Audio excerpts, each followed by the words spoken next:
Because it works here, it doesn't mean it'll work there. The size of your company doesn't matter at all. It can take years to build trust and seconds to bring it all crashing down. If you don't do it, somebody else will. This is the Education Business Podcast for all founders and business owners in the education sector. This podcast is for you if you have an education business or you're thinking about starting one. That could be tutoring, publishing, holiday clubs. It really doesn't matter. You're in business and you're also in education. But most of all, you're focused on improving outcomes for children in the way you know best, through your business. I'm Claire Riley, co-founder of educational resources website Classroom Secrets, and I'll be sharing how to make your education business bigger, better, and have more impact through my own experiences and also the conversations I have with other founders and business owners in education. The Education Business Podcast is sponsored by Classroom Secrets, helping you to support your children's learning. Ian, a huge welcome to the Education Business Podcast. Thank you for saying yes. I know that you have a lot of insights that you're going to be able to share with us and that we're going to find it really, really valuable. You've got a really strong background in many education businesses. So tell us the story of that. We love a good story on this podcast. What has your career looked like? How did you get into education business in the first place? Are there any key things that have happened on the way that are worth pointing out? And how did you get to what you do now? Thanks, Claire. It's a real pleasure to be here. It's a very good question. I've been in EdTech or education now for over 27 years, and I struggle to remember a time before that when I wasn't in education. But actually, doing something that makes a difference is really important. I started in EdTech before I had children, and now we have them in their of school age. It's really important to do something that you believe in, and that 27 years has gone by really quickly. But I really genuinely think that I'm making a difference by what I do. I think there's a couple of key periods or milestones in that 27 years. Most of the first 15 were extensively, almost entirely in UK state education or universities and further education. So working in primary and secondary schools. And so I had no real experience of anything outside of that until I moved to a company in 2014 who worked in the international market. And that has been a real game changer for me, to the point where almost everything I do 12 years on is internationally focused. It's a market that I really enjoy. It makes the best use of my skill set. It's a huge market that not a lot of people really understand or know about, and it still continues to grow at an incredible rate. And the market is built a lot on trust and networks and relationships. And that's something that I really enjoy building. And I've been really fortunate to amass a great network, a great set of relationships globally that I can bring to play in doing my role.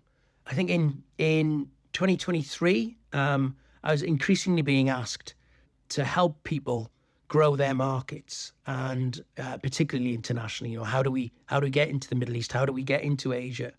And so I took a huge leap of faith, I guess, and set up Lyme Education Consulting. And the thought behind that was to help UK startups and scale-ups that couldn't necessarily afford a sales director or a commercial director or something like that, but could afford some fractional resource to help them deliver on their mission or their strategy.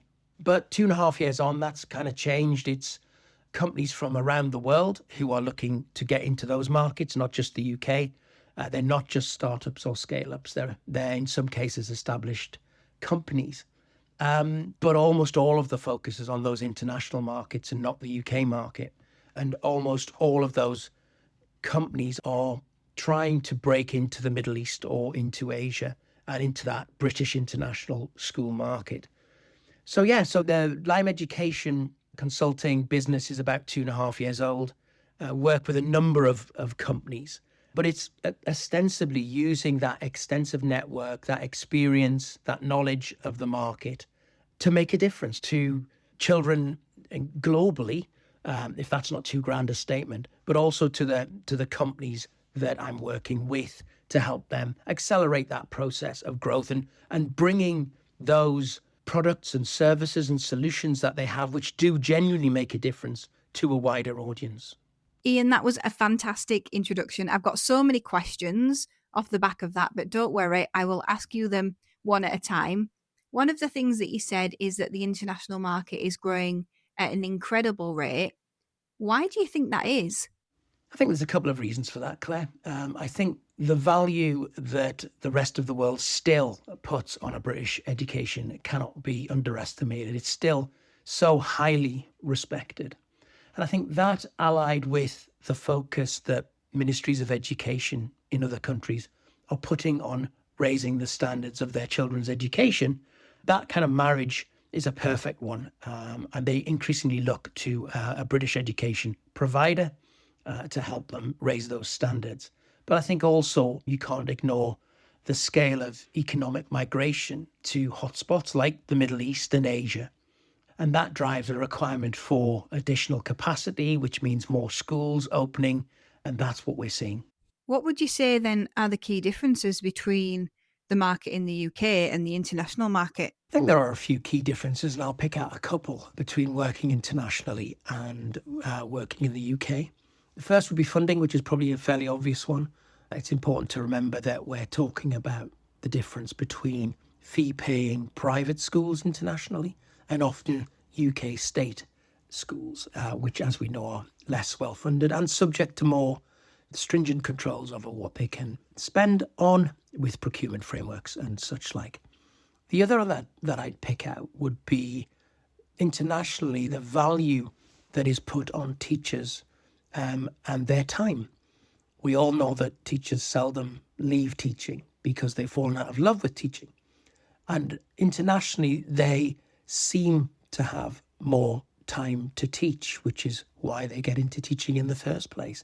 They seem to have more autonomy and they have more time to consider new things, new developments.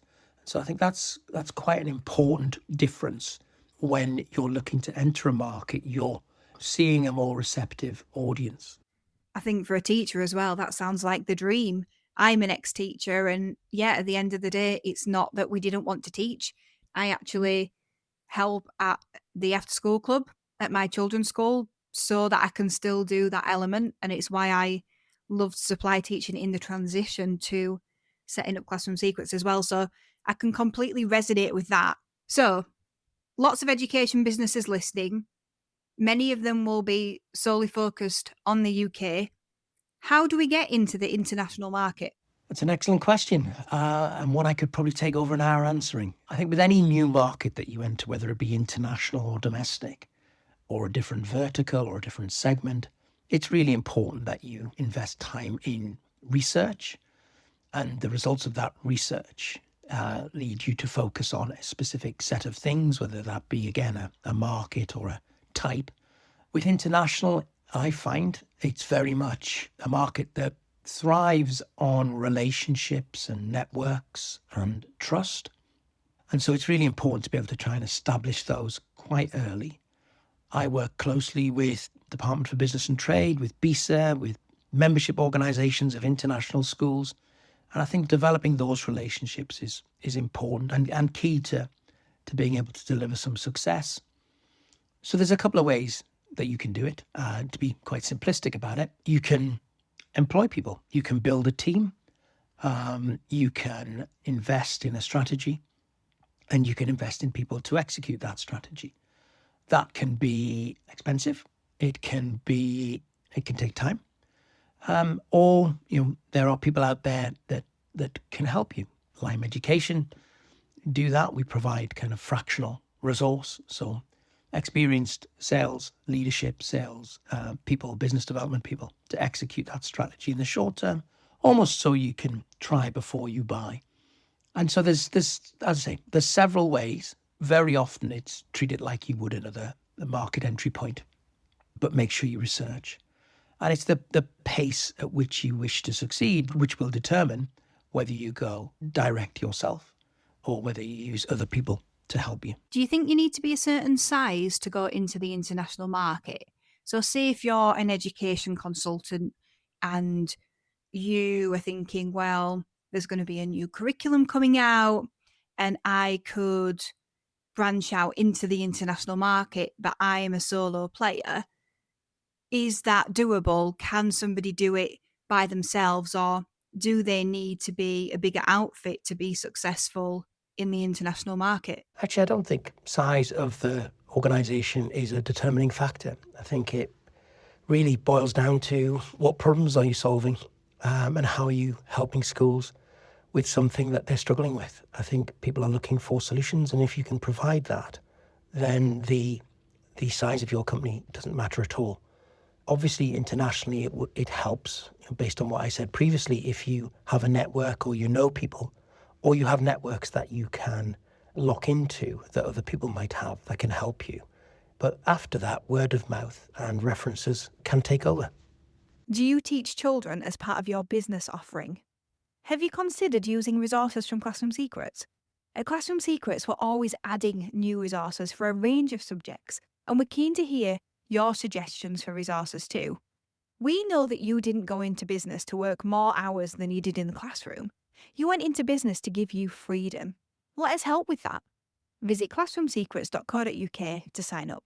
Word of mouth in education is so big, isn't it? And this is where I find it interesting, and it's great to talk to other founders in education because, I follow lots of founders in other sectors, and I've definitely had it said to me before how bad word of mouth is as a form of marketing, and it's dangerous and it shouldn't be like 50% of your business. But in the education sector, it really is a huge driving factor. So I'd love to know your experiences with that. But also, if we went back to that example then, so if I'm an education consultant and I know now, actually, if I'm solving a great problem, I could go into the international market and I could start planning my moves there now because it could take some time. What kind of research do I actually need to do to get going in the first place? Oh, I think word of mouth is crucial, actually. If you're building a business based on trust, word of mouth is critically important. I said this just yesterday. It can take months, even years, to build trust, and seconds to bring it all crashing down. It's a big and growing market, but it's still a small market in that respect. And word of mouth, both good and bad, spreads very quickly. However, I think if you're dealing and working with integrity, and you're always putting the needs of the customer first, then that shouldn't be an issue. That's recognized and valued. But yeah, if you're a consultant just starting out, I think there's any amount of research that you could and should be doing. I think if you're working within a company, you can take a data-led approach and use something like ISC data to be able to kind of work out where the hotspots are for the products and services that you offer, whether that be regions or school sizes or school types. I think there's that sort of data there. You kind of need to spend money on that. That's not always possible if you're an individual consultant. But I think it's about understanding the region that you're planning to work in. Does what you do carry value? Is it something that's required and needed? I think the overriding thing is don't try and do it on your own. I think there is a network of people out there that you can tap into, whether it be consultants like me, whether it be the likes of BISA, the membership organization for EdTech providers, whether it be for education providers, I should say, whether it be the Department for Business and Trade, or whether it be membership groups of international schools. There's any number of places to go. And don't take months about it, but use your network or other people's networks to establish whether there is a need and to kind of help you with that early diagnosis as to whether you're in the right place. So if there's a company that engages with Lyme Education, but they've already gone it alone before they've come to you in the international market, what kinds of mistakes have they made up to that point? Oh, that's a great question. Whilst these aren't necessarily a mistake, they are things that people don't always get right first time. I'd say a first one would be a lack of proper market research, so understanding the territories that you're selling into. Things like, does your product need localizing? Is it a fit? Are people asking for it? Things like that. Understanding the landscape of the markets that you're in, or that you're targeting, I should say. Focus, spreading yourself too thin, not picking a territory where there's some low-hanging fruit to make a positive start. So, you might have had a reactive lead in from somewhere and you start to immediately target schools in that region without actually doing the work. So you haven't researched it, but you're also focusing on multiple territories. And I guess the third one, and this definitely isn't a mistake, is that they often just don't know enough key stakeholders in the region to give them that helping hand, to give them that start. And that's not always an easy thing to do. So knowing someone who knows the key stakeholders to give you that leg up. Great points. I went to an EdTech conference a couple of years ago, and there was an international market seminar, and something that they said really stuck with me. They put a map up of the different international markets that we could go into as educators, and they said the international market is not another country. And it really struck me because sometimes I think when we are thinking about going into the international market, we think in that way. We think, oh, well, it's just one place. But actually, it's lots of different places, and you have to do different things for those different places and work out where you're going to start, which ones are suitable, whether you're going to have to localize. So I thought it'd be good to just delve into that a little bit more. So when you say localize, can you give me some examples of what education companies might need to do to localize to a particular area? It is a really salient point. I think there is a very common misconception that international is everything outside of your mother country, and therefore you do group it all together, and nothing could be further from the truth. Localization can mean many, many things, but I've picked out three which I think are relevant. The first one is language. It's a pretty obvious one, but do you need to have your solution in a local language? Or do you need it to be less British or less US? Does the language that you use in your solution reflect the language that is used in the particular area? Not necessarily we need it to be Arabic, we need it to be Spanish, we need it to be more appropriate for the language that we use. Things like semesters or terms, what's the right description? The second one would be cultural differences, and this is quite a big one. There are symbols, there are references that are just not allowed in certain parts of the world, in parts of the Middle East. The use of a rainbow, however innocent, in a solution isn't appropriate. Neither are the use of wizards and witches, that type of thing. You need to be really careful that your solution reflects the cultural identity of the countries that you're selling in. And again, there's advice that you can get on that. And the third thing I would say, and this is outside of the solution or product itself, it's more about how you're going to support that client, that school, that customer. There are parts of the world where their working school week is Sunday to Thursday. If you're Monday to Friday or immediately reducing their support time by 20%. So how are you going to support a school that has a problem on a Sunday morning at 9 a.m. in the Middle East, which is 4 hours out, on effectively what is their Monday morning? And we all know what happens on a Monday morning in school. So things like that, how are you going to support it in the hours that your customers work? Big one, but needs to be really thought out. You have to be able to provide support when it's required. And the kind of pervading attitude of, well, it sells here, so it'll sell there, just doesn't wash, I'm afraid. You've been so generous with your time and your insights, and I just want to say a massive thank you for that.